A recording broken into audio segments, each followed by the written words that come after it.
All right, welcome to Keeping It Real, the largest podcast made by real estate agents and for real estate agents. My name is DJ Paris. I am your guide and host through the show. And today is our monthly coaching moments episode with Ryan DiApril. Now, if you're not familiar with Ryan, or if you're just new to the show, Ryan comes on every single month to give our listeners and viewers a coaching moment and a coaching session. So let me tell you about Ryan. Ryan DiApril is a progressive thought leader focused on providing for all of his agents and staff at DiApril Properties and Midwest Lending. His strengths are his motivational skills, his coaching style, and his dedication to training. He has 14 offices throughout the Chicagoland area, and he's also in Wisconsin, Indiana, and Michigan with hundreds upon hundreds of top producers. DiApril Properties is a coaching company with 8 strategic coaches who work week in and week out with every agent individually focused on business planning, coaching, and accountability. If you'd like to take your career to the next level, or if you're just not getting the attention you need, check out DiApril Properties. Visit diaprilproperties.com. That's DAPRILE properties.com. Welcome once again, Ryan. Hey, thanks, DJ. Appreciate you having us. And Well, I brought the wonderful and beautiful Erin Stojakovic. Hello, nice to meet you, DJ. Nice to meet you, Erin. And for those who are listening instead of watching, Erin, tell us about yourself. You're on the lending side. I am correct? on the lending side. So I am entering my 20th year of mortgage lending. Oh my gosh! I fell backwards into it. My husband is vice president of hospitality and strategic management at the United Center. And back in 99, 2000, I was catering sales manager there with him. Both of us were working some long, arduous hours. And he drew the short straw. I got to go become a loan officer. He stayed working the crazy hours. And, you know, fell backwards. I really was looking for a career that would allow us to have a family and me be present for the, you know, raising children, but also make, you know, real money. Yeah. Yeah, so roaming around the United Center, both husband and wife, probably isn't ideal for raising family. And my brother-in-law, his father was the concessions manager at Madison Square Garden for like 40 years, and so he basically lived and died there. So I could appreciate that. So lending has given you obviously a great career, 20 years. Congratulations. And obviously this last year, I imagine, has been one of your more busy years, would be my guess. It has. It actually is probably my capstone year in that sense. Definitely one of my highest years of production. And just a really exciting time. I've been with Midwest Lending, which is a sister company to DiApril Properties, since 2014. And it's just been so much fun to see these realtors come into their own and really blossoming and growing. We kind of all work side by side. And as loan officers in this company, we're part of the coaching system. We're part of the accountability system. And we're truly partners and coworkers with the realtors. And it's just been really gratifying to see so much success for my friends that have come into the business to join us. It's been wonderful. Yeah, and you know, and one of the reasons why I asked Erin to come on the podcast with us today is that a real estate agent or a loan officer's skill set on daily routines are almost identical. They obviously partner with each other. We'll talk about the nuances of that as well. But you know, again, Erin and I met in 2014, and she's raised amongst the ranks. And she was just in Cabo with us last week with the 70 other top producing real estate agents celebrating, and loan officers celebrating 2020. And what a great year it was. But you know, as Erin said, you know, we are a culture full of accountability and structure, which is, I think, the number one tool an agent needs to be successful in the business. The D word, distraction, is what takes us off, and the distraction is primarily our own business. But you know, we really partner and work with each other. We're going to touch on a whole bunch of different things about the business. One of the things I may ask Erin, and we might talk about as well, is the emotional intelligence that's required. The more you become a top producer, the more emotional intelligence that's required of you. Yeah, especially in the market we've been seeing, you know, there's a lot of situations that it's really important to have a lending partner that understands how you work.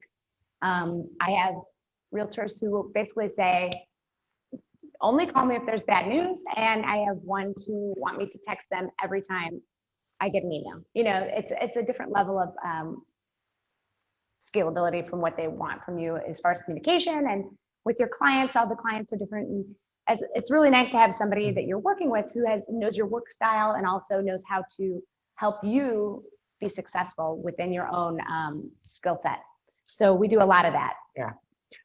DJ, one of the things that Erin taught me back in 2014, which I've incorporated into my coaching, and it was really eye-opening. In 2014, I had been an agent approaching 10 years in the business. And she taught me about incubation in the lead generation process. And it was eye-opening. Yeah. And so I'll summarize it, but I'm going to give you credit for teaching me on this. And it's really important for real estate agents to understand this. And again, the purpose of every and any podcast that we do together, DJ, since you've asked me to come on here, is what information can I relay on to your audience and help them grow in their business and see it in a new light, right? So let's just talk about the consumer. Let's talk about the human nature. We make all our decisions, at least 95% of our decisions, based on emotions and not logic. And so if you break it down into our industry and what we're in, I'll prove it to you. If we were logical, we would first go to a mortgage lender and we'd get qualified and we'd find out what we can afford, and what we could do. And then we move on to a real estate agent. I have been coaching now for close to 20 years. No, excuse me, coaching now for close to 10 years. Been in the industry for 20 years. Have grown 4 significantly sizable organizations in the real estate industry. And I've been teaching this since she taught this to me in 2014. And I recently went and looked at a home, and I looked at the home before I got qualified. And it's because you can't change the stripe of a tiger. Even myself, we tell her this. It's like, I went and fell in love, and now I'm running around and getting qualified. And it's just how it is. So how do you use that in your business? Well, as a real estate agent, you have to understand that's a huge advantage that you have. It's a gigantic advantage that the consumer shops with their hearts. And the fact is that they're going to come to you first. And as coaching an agent of ours, actually, I was coaching an agent this morning. It wasn't an agent of ours, an agent that was brought to me and said, can you coach? I said, absolutely. And she was on what was our dashboard. And I asked her about her pool of business and where it looks from. And when I mean pool, like lead sources. And like this stool I'm sitting on, well, it's modern, but should traditionally be a 4-legged stool. I said, your business should have either 3 or 4 legs. The first one should be your network. And then the other should be maybe a farm, maybe purchase web leads, maybe open houses, so on and so forth. And so I said, let's not talk about the network. Let's talk about your other sources. And we went and looked at her purchase web leads, and we went and looked at her open houses, and it categorized in what is called a prospect test. And it was interesting to see the time and effort that she had put into open houses, but the no follow-up. Right. The 2 months, the 1 month. And I said, you're going through the motions and you're just wasting your 2 hours, because the truth is purchasing a home is probably an 18-month time period. Yeah. I don't know if there's a number, but it's about 18 months to say. Education process too. And some people do it much more quickly, but you start thinking, I want to buy a home. You work on you work with your heart and your emotions, and you start visiting open houses. It's a great lead source for real estate agents out there. But in terms of generating revenue for ourselves, there's an incubation process to that. And as a real estate agent, there's a right way and there's a wrong way to running your business. There's a right way to being in live flow with your network. There's a right way to farming. There's a right way to open houses. There's a right way to purchase web leads. And really having a partner in the lending business is an incredibly strong tool in terms of lead conversion. Yeah, I would agree with that. I feel like one of the partnership benefits is, once I meet the client or referral or a person at an open house with you, it's so much easier to have that synergy and the energy in the relationship. I'm making them my friend. This is my other friend. We're all going to be buddies working together to accomplish your dream of home ownership. I always tell them that the realtor sells the dream, I sell the reality, because I'm the price tag essentially. But you know, it's really a lot of fun, and we really want to form a relationship of trust and excitement, and that's, you know, when you speak to the emotional intelligence, we're helping them through those stressful moments and some of the anxiety-inducing aspects of purchasing a home, but also celebrating the wins and getting excited for them and helping them envision what this is going to really look like in their life. And it's easier for them to incubate a lead when you have a partner, because I'm able to, you know, get their income information, go through the hard conversation of credit and some things that people don't usually want to go through more than once, going through self-employed documentation and things like that. And then I'm constantly bouncing them back to my realtor partner and making sure that we are in tandem and working together. And that, you know, honestly, they say that a client can meet as many as 17 realtors throughout a transaction. They're in and out of open houses all the time. But I'm going to try and have that one conversation, that one tough conversation, and then keep them for my partner and make sure that I'm constantly redirecting them back to you so that we can work together and build our partnership and our relationship as well, transaction by transaction. So when I need a lead and I work with my partner, my lending partner, I know that, look, it's going to take 12 to 18 months. And what I have to do is I have to follow up that lead every 2 to 4 weeks, right? In 2 weeks, it might be 4 weeks. But I know there's going to be that radio silent period. That radio silent period is where the loan officer is incubated. Right. And then I have a partner to speak with, like, have they communicated? Has there been proof of life? Right. Where are we at? How's it going? Right. Of course, they're not going to share any personal confidential information, No. but it's like, nope, they're interested, we're chatting. But right now, you're not going to hear from them because right now they're applying logic to the process. Or if they pivot, sometimes they move on to, you know, they're interested in a different town. And well, do I need to work with someone else? I try to make sure that no matter where they're spinning, that they're always spinning back in the direction of my partner. Yeah, and that's what it is. It's I have spoken and I've coached, obviously, hundreds, if not thousands of real estate agents. And you come across conversations and a lot of agents say to a loan officer, well, you give me a lead and I'll give you a lead. And I tell the agent, you're looking at it the wrong way because you are the magnet. They're going to come to you, but you just want them bouncing off to you. The incubator, it's how do you work it right? A loan officer might have one referral, 2 a year max.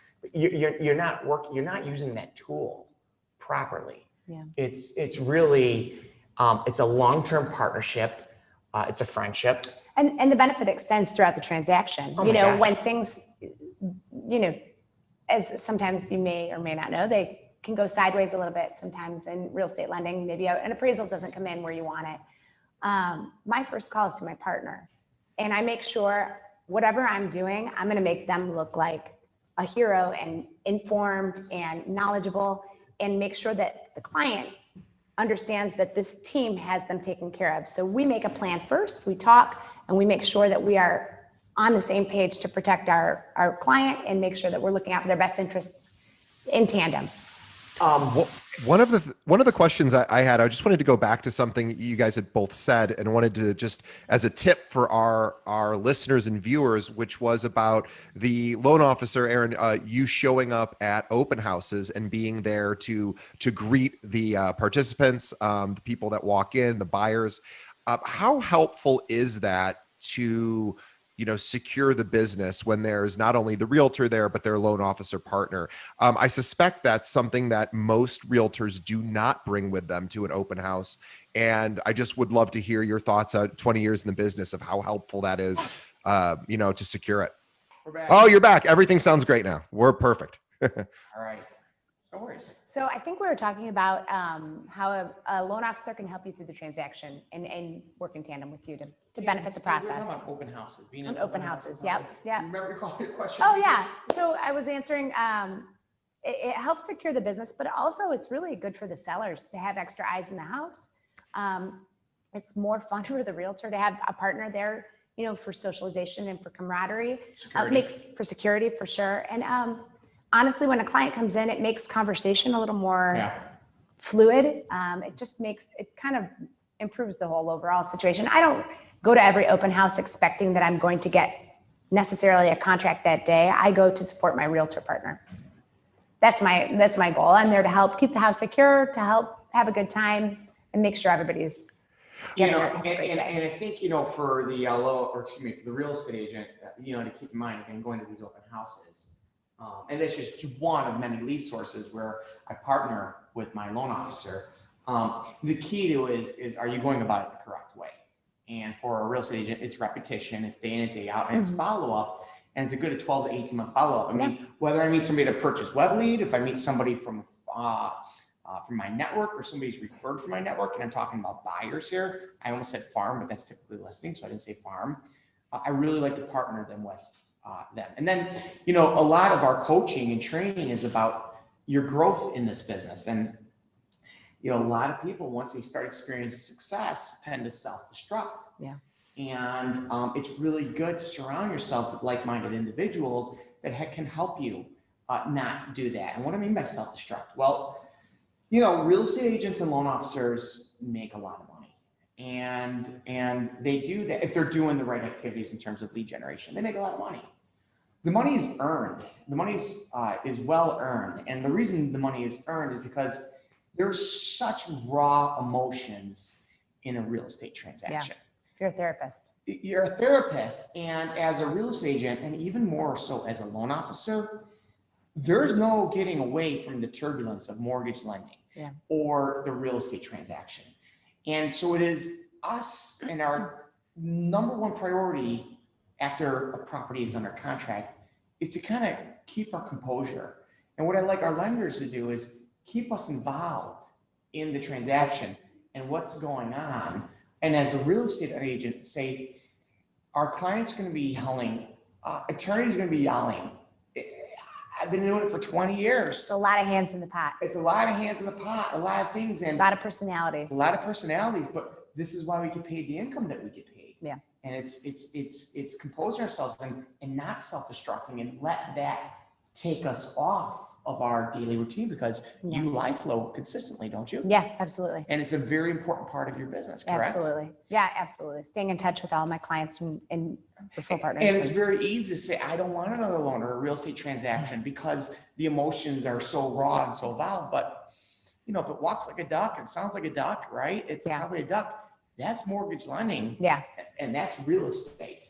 Yeah. But it's really, when you have a team, when you are working consistently with a realtor and an attorney and a title company that all work in tandem and know how each other works and knows the role, you can really lock arms and make it a lot less tumultuous and turbulent for the client. Yeah. It takes a lot of the guessing games and the wondering of communication and who's doing what and are things covered. Everybody's got their role and their job, and it can run like a well-oiled machine.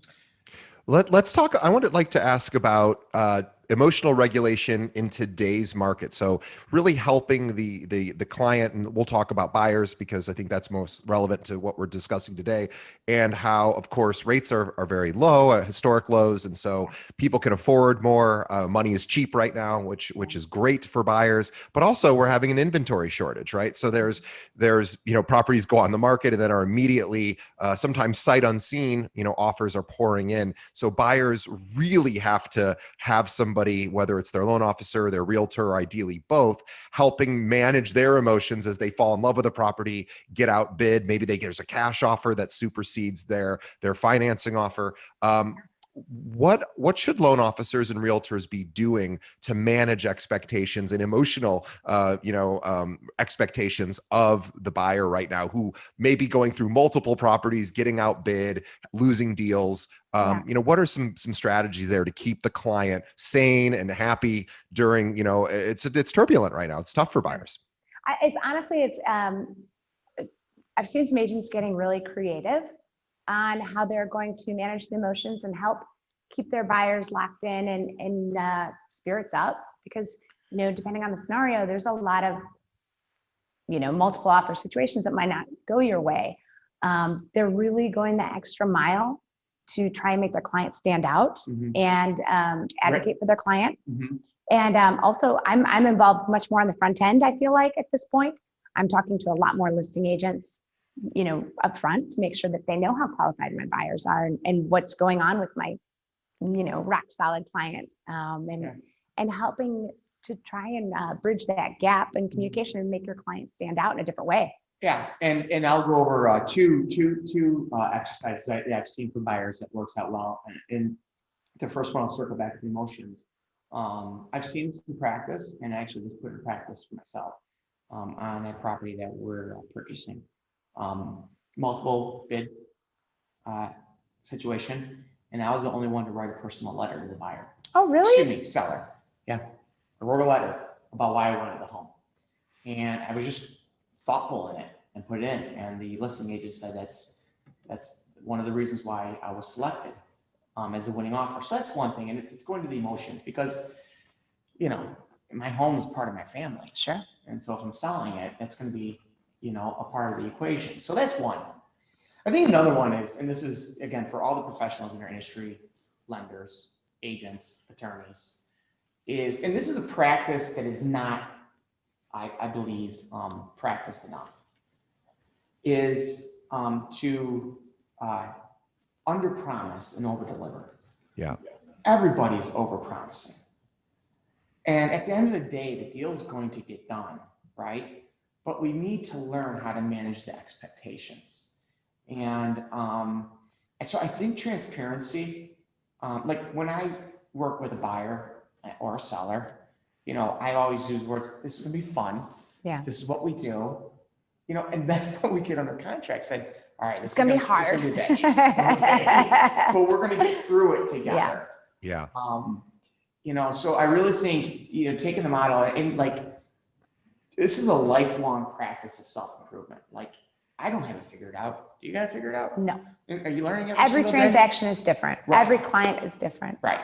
And, so the key to all of us is let's not self-destruct and curse out the industry and the business. It is what it is, but there is a payoff for the price of us paying the emotional turbulence that we deal with in the industry. There is definitely a payoff. But let's continually improve on our skill set. And again, the one thing I try to tell everybody is during the transaction, after a certain point when it's under contract, start under promising and over delivering and over communicating. Yeah. And then don't be afraid of your client after the transaction if it didn't go smoothly. Yeah. Yeah. I mean, I have seen many grown adults, professionals, top titans of industries act like children during a transaction, and 30 days later give a referral because I stayed in touch with them. Yeah. And it's one of the things that it's heartbreaking to see real estate agents and loan officers shut down after a transaction where the client yelled at them a handful of times. And quite honestly, the client's going to yell at you regardless because the client has a certain ability to handle the emotions and they might not be the best at it. You're the target. It sucks. You're making a great living from it, but quite honestly, they've forgotten about it 6 days. They don't feel the sting and the how personal you're taking it when they're being curt and rude to you. Yeah. But so many people self-destruct and go into a ball. What are you doing? Ask them how it was 2 days later. How's the house? How's the kitchen? Can I come over and see it? Oh, I heard you said you're going to do this in the kitchen. Did you do it 30 days later? I'd love to come over and see it. And you know what they're saying? Come on over. Yeah. And since we're speaking with a loan officer, so we're talking more on the buy side transaction, folks, every buyer should refer you at least 4 transactions a year. And if they're not, you're not doing the proper follow-up. However, I understand because it's so turbulent, the transaction, especially now, where your buyer might write 7 offers, and now you're the scapegoat. And they're, putting these offers on a silver platter. They really can't even believe some of these offers that aren't getting necessarily accepted. And it can be heartbreaking. Or the poor agent who has the first buyer that's out and they want to write an offer in at 10%, 90% of asking price. Yeah. We're like, oh, there's 3 others and I know they're going over, but they're not going to listen to you. Yeah. Okay, that's a part of the transaction. Yeah. Let them go. Let them lose the transaction. Let them get upset with you. But it's all education process.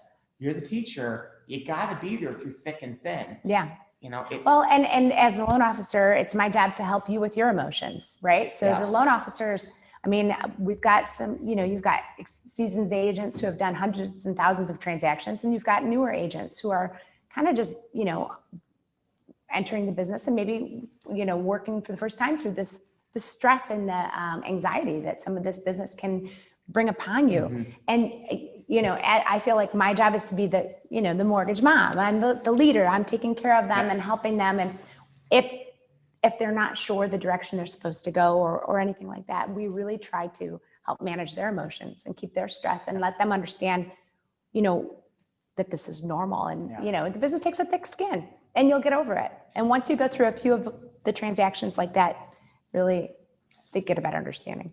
I'm going to pivot off that for a second. Is that okay, DJ? Yeah, sure.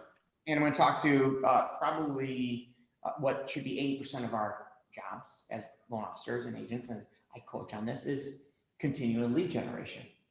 I want to ask Erin about this. Is I tell real estate agents and loan officers, as I coach both, is it important to be a part of your community? Oh, absolutely. Yeah. I would say that, for me, it's one of the benefits of the job because it's something I just kind of naturally enjoy, leadership roles and being involved in coaching and that kind of stuff with kids and whatnot.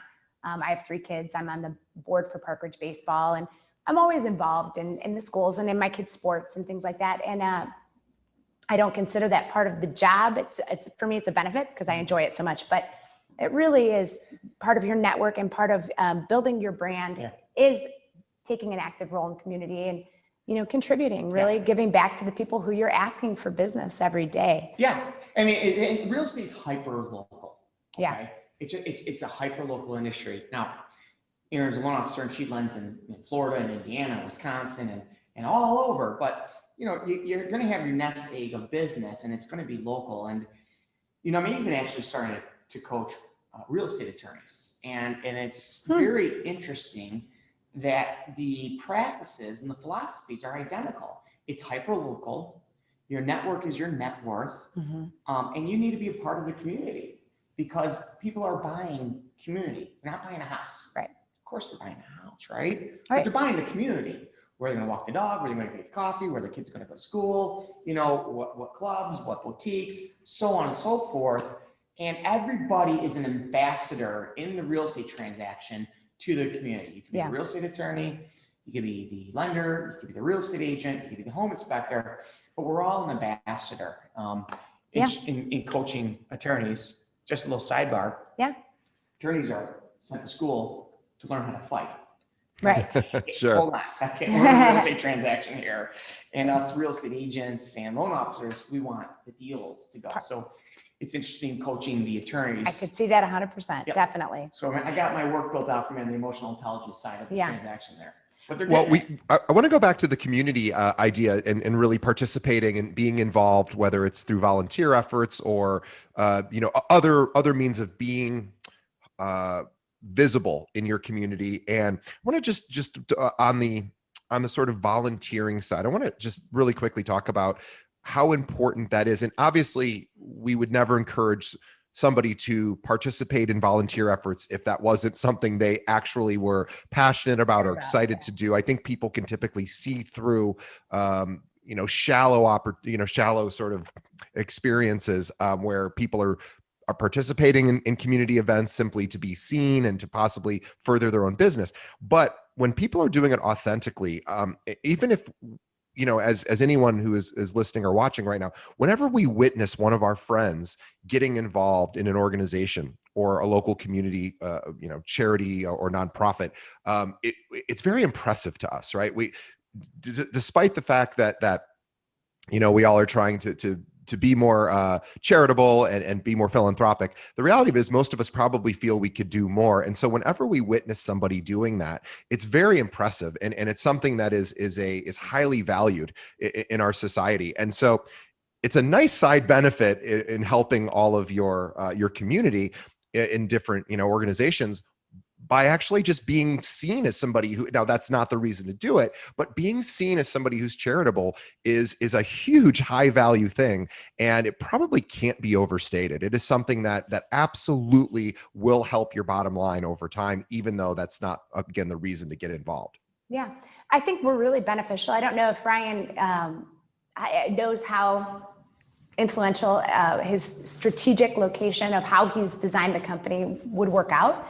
But we're really strong in a lot of luxury markets around Chicagoland, like Geneva, Hinsdale, some really beautiful areas and affluent areas where you find the generosity of the community is off the charts. And we're blessed to have a lot of those culture driven leaders and many women such as myself who are really interested in giving back to the community in ways that are really, really rewarding to those around them. Mm-hmm. There's a strong contribution that can be made to these different areas. And I really feel like you see a lot of our agents and other people establishing their brand, but also doing it in such a, philanthropic and altruistic way for the others around them. Yeah. It's really a lot of the strong leaders in those areas. I've just really touched my heart. And that should really be part of your, maybe it's not a daily discipline, but it should be part of every agent's overall business plan. And again, not specifically doing it for business, but having organizations that are local that you can participate in will ultimately help visibility. You will literally get more business as a result of it. So it's a win-win because you get to feel good about yourself because you're participating and contributing, and other people are going to see you do that and want to work with you. Yeah. Yeah. And I think it's an obligation that we have. When I say community, a community can mean many different things. And I really want our listeners to just dial into what I'm about to say here. Is you could have a geographical community, right? But you could also have a shared interest community, pediatric cancer. Mm-hmm. You could have a cultural community. I was born in Poland and grew up there till 5th grade or freshman year of high school, and I'm here. My family's from Poland, and I have a Polish community, right? So there's so many different communities, and one of the things, if we want to thrive in life, right, not just in our business, is what is your community? And you could have multiple communities, right? I have my geographical community. Another community is my child's grade school, K through 7. It's community. And it's going to be my community for the next 8 years. K through 7 is 8 years, right? Yeah. Probably K through 6, but you get my point, right? And I implore all of the listeners here to say, am I really involved in my community or communities, should it be, right? Am I involved in my community of the town that I live in? Am I involved in my child's community? Am I involved in a shared interest community? And that's your business. That is what we do to create business. And then the rest is... Right, and naturally and organically, I don't know if it's just me, but I'm attracted to the doers.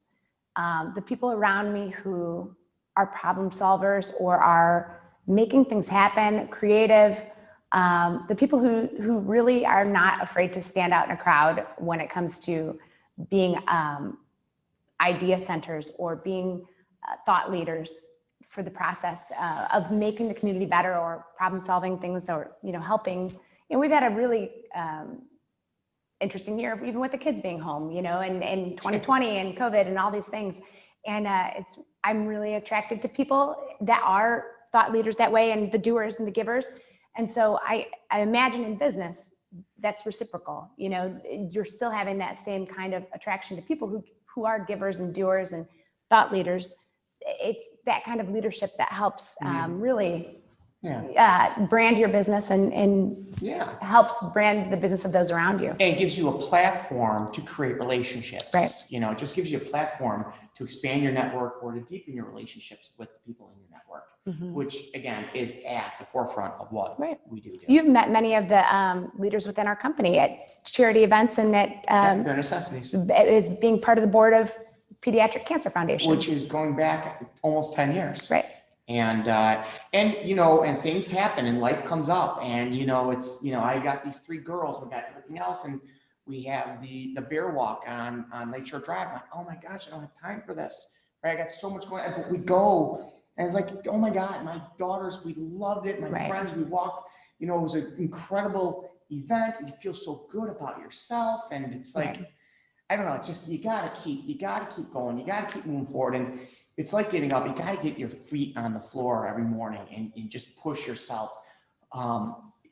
I'm going to circle back to the individual I was coaching today and saying, hey, you know, this person that you met at open house, have you friended them on Facebook? It's like, oh my gosh, that's so much out of my comfort zone. I said, you're going to have to learn to get out of your comfort zone. There's nothing wrong with it. You met a person, you guys had a great dialogue between each other. She's on Facebook, send her a friend request. Yeah. You know, it's a part of it. It's like 5 a.m. Oh, I'm exhausted. Just get one foot on the ground.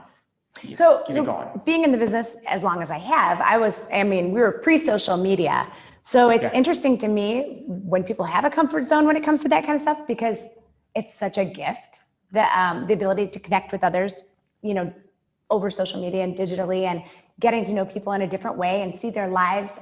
I mean, I feel like in my business, it's such a gift for me to help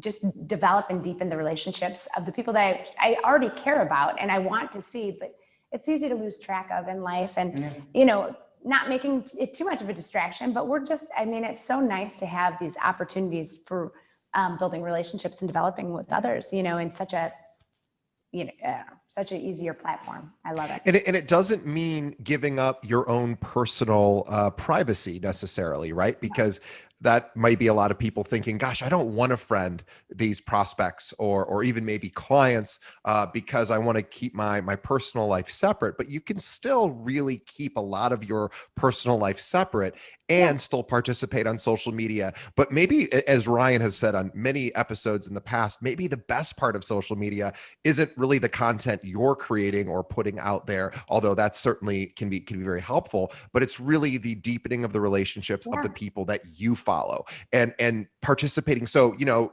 the person you were coaching says, well, I don't really want to friend that person. That's outside of my comfort zone. But the opportunity is, but you'll now get to see all the cool stuff they're doing in their life, comment on it. And that gives you more, a more intimate relationship over time. You're participating in their life, whether they participate in your own posts and everything is up to them, but you're showing them that you have taken the initiative to want to be a part of their social media life. And that typically and ultimately ends up in a deepened relationship. Yeah. Well, and I'm from Michigan originally. So, you know, I went to Michigan State and moved here after college. And what a blessing to have this, it ties in with my business because we're licensed in Indiana, Wisconsin, Illinois, Florida, and Michigan. Mm-hmm. So I'm able to connect with people who would have no idea what I'm doing in life, and write loans for my friends from high school, or, their referrals that are moving to Chicago. A lot of second homes now in Florida. A lot of second homes in Florida, a lot of second homes in Lake Geneva. That luxury market's booming. We have a lot of products right now that are jumbo loans that are beyond creative and exciting for some of those, higher price points that we specialize in. So it's just been a real blessing to be able to let my community and my network know via social media, all those opportunities that we do have available. It's exciting. It's fun. I would love to ask both of you, just as a way to sort of wrap this up, with some daily disciplines that would benefit whether, someone's a loan officer, an agent, an attorney, just some, and we've talked about some of them already, but any general, or rather specific instructions about what you could do on a daily basis. So like Ryan said, just getting that one foot on the ground, saying, here are the, I was gonna say, this is his wheelhouse. You've got his number right now. But, it's great that, Erin here, Erin is one of the most selfless people I know. She's also a mother, and mothers never put themselves first. And in a lot of the coaching that I do is like, at some point you must put yourself first. We just came from Cabo, and as we were taking off on, when did we come home? But whatever. Sunday. Mm-hmm. I was watching the flight attendant saying, hey, when the mask falls, put it on yourself before you put it on your child. And when it comes to our business, if we don't put our business and ourselves at some point in the day first, we're never going to be able to help our families or the ones we love, right? that we want to contribute to. So a really great daily practice, DJ, to answer your question is when is your hour? Okay. And one of the biggest reasons most real estate agents and loan officers struggle is because of the business that they get. And what happens is they either plateau, all right, or burn out. One or the other. They plateau or fade out. And you don't want that to happen. And so in order to this, I thought I put this thing on silent, sorry guys. In order for that not to happen, okay, you need to have 1 hour a day where the distractions of the business that you have is set aside, and your business development activities, 1 hour of reaching out. And let's talk about what a business development activity is sending a text message, Facebook message, a handwritten note to your friends. How are you? Adding significance in their life.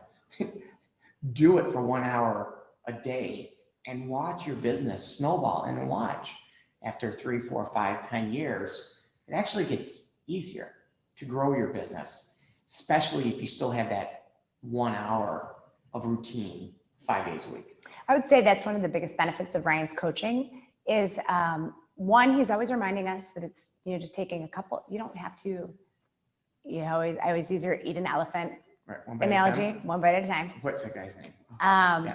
Brian Tracy. Well, Brian Tracy didn't eat that frog, but yeah. Same thing, Yeah. I say punch it in the face, but okay. You got something tough to do, just punch it in the face. But anyway, we've got that benefit of him, being the voice in the back of our heads that's constantly pushing us in the right direction.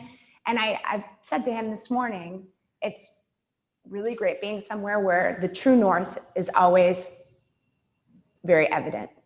And what I mean by that is I know, I don't feel like when I'm doing my live flow, it is, it's authentic. It is a task, right? To sit down and do discipline, but it's so rewarding because that's really the true north of who we are as professionals and salespeople and business leaders. And, we're in a service industry, in my opinion. And just really being able to sit down and think about those around me rather than thinking about myself for an hour and thinking about who can I reach out to? Who can I make feel good? Who can I have be seen today? Who needs to be heard? Who have I not talked to? It feels, even though it might sound selfish, it feels very selfless because I'm doing something that I really feel truly is my true north. You're adding significance. Yeah. You give them attention, they give them the love. We're really lucky to take an hour a day to sit back and be grateful for our friends. And I just implore everybody who's listening, I beg you, oh my gosh, just do that. 1 hour a day. I'm telling you, there's more than enough time. But it's rewarding in other ways. It's rewarding in your business. Yes, it's a byproduct, but it's so rewarding intrinsically. Yeah. If all of our listeners did for the next 30 days is you just spend an hour each day and find it, or if you don't have an hour, you have 30 minutes. So you don't have 30 minutes, you have 15 minutes, but find as much time as you can, block those out. Don't allow anything to interrupt that time, however much time you can afford, and use that time to deepen relationships. And as Ryan and Erin said, it doesn't have to be hey, are you going to buy a home next week or this year? Nobody wants that. Nobody wants those calls or messages, but you could, for example, stay in touch, ask people how their families are doing, comment on their social media posts, send them text messages, let them know you're thinking about them, checking in with them, see if anything's changed in their life where they might need a realtor. If you just do that on a regular basis, if you do that for an hour for 30 days, I would be shocked. I'd be absolutely shocked to, your entire network, even if you only know 50 people, which would be like one person a day. But if you can do it to however many people are in your sphere of influence, I would be shocked if you don't get at least a couple of either transactions or the starts of transactions or referrals. I would be just completely shocked if that didn't happen. Yeah. And you'll be happy. You'll feel good. Well, that's the thing. That's the other byproduct. It's amazing. Yes. Yeah. And to follow up your point, and we'll end there, DJ, is I have never seen anybody do that and not be successful. Never. I've seen people talk about it, want to do it, not do it, come into business, join 4 or 5 different companies and exit the business. But I've never seen anybody put into practice and not have success. Never. Yeah, I know Brian Buffini, who a lot of our listeners know, he has kits where he sends out these monthly mailers, and they're not really personalized. They're sort of a mass-produced thing, but it's better than nothing. And all he tells you to do is stuff an envelope, shoot it in the mail. And you'd almost think, well, that's not very personalized, and it isn't. But yet it does work. So if Yeah. you can go that extra step beyond that and actually connect with somebody's, with just their life, and with social media, as Erin said, we're so blessed to have the opportunity to peek in an ethical way to somebody's life and participate and say, wow, that looked really cool that you were just on vacation in Cabo. Tell me about that. Was it fun? We all love to make connections. Amazing. That's how we're wired. And so, yeah, so for everyone listening, do that for the next 30 days. Let me know if you don't get any additional leads or business, but you won't let me know that because you will. Yeah, and honestly, if you think about it, if you think it's hard to send a friend request or a Facebook Messenger, imagine 20 years ago when we didn't have that, we'd have to pick up the phone and actually, call someone and talk. I think my husband is the only person who still calls all of his friends on his way to work every day. They're always like, he's like the only person I know who calls me just to talk, but that's just who he is. And it's building relationships. But nobody takes the time. I think that's really a perfect place to wrap up. And Erin, we should also say, if anyone out there is looking for a loan officer to work with and, is maybe they're doing like Ryan said, where they're seeing the properties first, they're searching Zillow and they're seeing all these great opportunities, but they don't really know what they can afford, or maybe and I know when I bought a home not that long ago, I couldn't believe how I reached out to 3 different loan officers, which I only knew one personally, and I went just to like websites for the other 2, and I was shocked that only one of the 3 loan officers really followed up with me beyond like one initial phone call or email. And then I just dropped off, whatever system they're using to stay in touch. And the person I ended up using happened to be the one that stayed in touch with me. So, which I'm sure is no surprise, Erin, to you or to any of our listeners. But it's really important to partner with a loan officer who actually can take great care of you. So if there's anyone out there, whether they're an agent wanting to partner with you or a buyer specifically who's looking to speak with you, what's the best way they should reach out? I'm on Facebook. I'm on Instagram. It's Erin Stojakovic. It's definitely a mouthful. And my cell phone is 773-220-9094. I'm always available via text and set up a meeting. Are you on Instagram Mortgage Mom? I am. I'm Erin Stojakovic Mortgage Mom. Yeah, you'll find her. Google her. Yeah. And to all the real estate agents out there, a lot of Tuesday tips videos. She's a great partner to have. So if you're looking for somebody, looking for a friend in the industry, looking for an accountability partner, he's a great way to go. I appreciate that. And they always say if you want something done right, give it to a busy mom, right? So I say that all the time. I think I'm going to get that made into a t-shirt. Busy moms never drop the ball. I don't know how that's possible. They get it I drop done, the ball all don't they? day long, but yeah, busy moms get it done. I couldn't agree more. All right. Well, we want to thank Ryan and Erin for coming on the show again today, as they do, or as Ryan does every month, and he brings on some members of his team, which was always welcomed and fun. For everyone who is listening and watching, please tell a friend about our show. Just think of one other real estate agent or a loan officer or an attorney that might benefit from hearing from top producers like Erin and coaching sessions with Ryan, and send them a link to our podcast. The best way to do it, shoot them right over to our website, keepingitrealpod.com. Every episode we've ever done is streamable right there, or have them pull up a podcast app, search for Keeping It Real Podcast, and hit the subscribe button. Guys, thank you so much for being on the show, and we will see you next time. Thanks, Thank CJ. you. It's a pleasure.